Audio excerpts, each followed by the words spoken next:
Hey guys, Thomas here with NeoSeeker here at E3 2019. We got a sneak peek of the new VR game coming out called Espire 1 VR Operative. I'm here with Nick and with Michael, and they're going to give us a little bit more information about their upcoming VR game. Guys?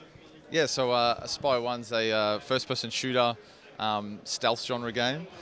So we've tried to recreate our favourite sort of stealth games growing up, like Metal Gear Solid and Splinter Cell, GoldenEye, and just reimagine those stealth mechanics but in VR.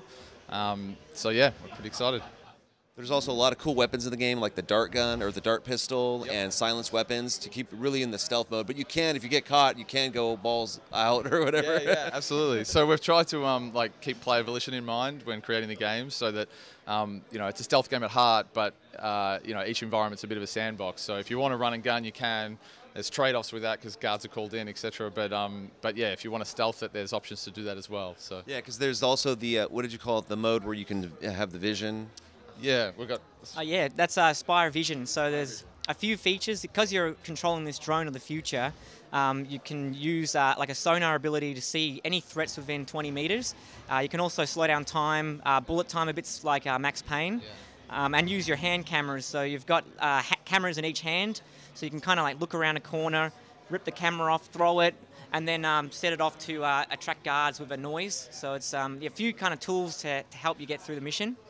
Yeah, you really need those tools to do a stealth run because they can get kind of difficult. But it's a lot. It's very rewarding when you do get the stealth run. So, and also, if your Espire robot does get damaged, you can repair it, right? Yeah, absolutely. So we've got a repair tool that gets mounted to your chest. So it's got like 3,000 volts in it. So if you get damaged, there's like impact points where you've received damage. So you can repair those. That uses charge. There's like a cooling off period. But you can also stun guards with that same tool. So yeah.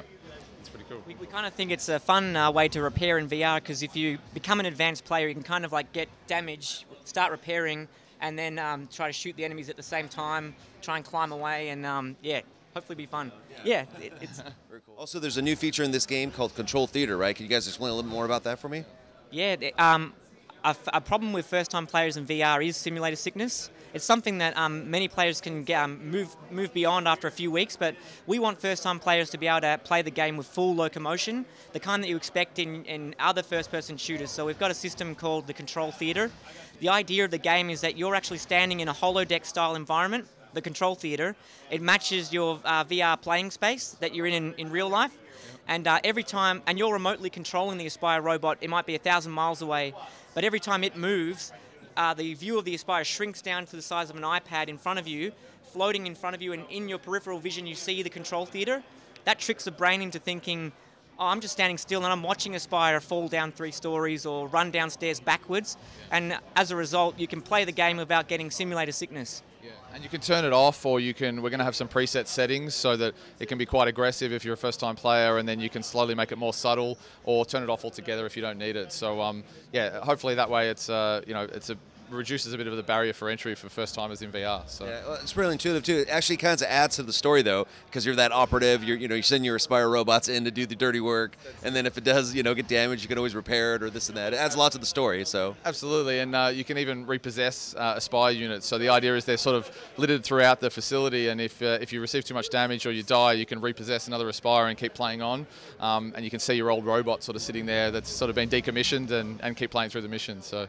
Yeah, the idea is that you're in that Control Theater all the time. So every time you're in the main menu, that's the Control Theater. So yeah, that's where you possess an Espire, deploy on a mission. You return there when you're dead. Yeah. You adjust the system settings. Yeah. And so sometimes if you've got a bad computer, you go to low settings. It's just a bad connection with the Espire link until you get a better group video card.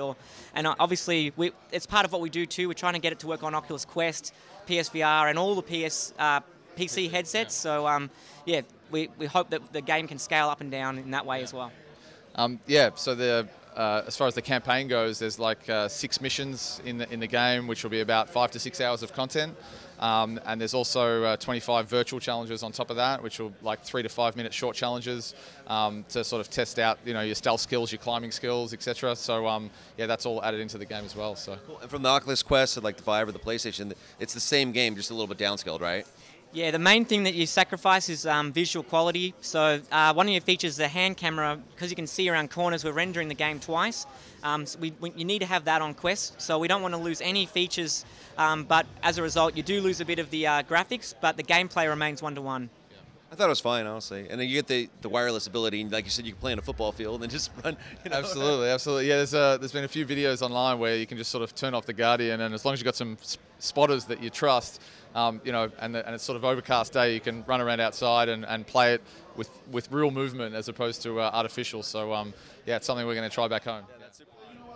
Everything sounds great. So when can we expect the release date on this game?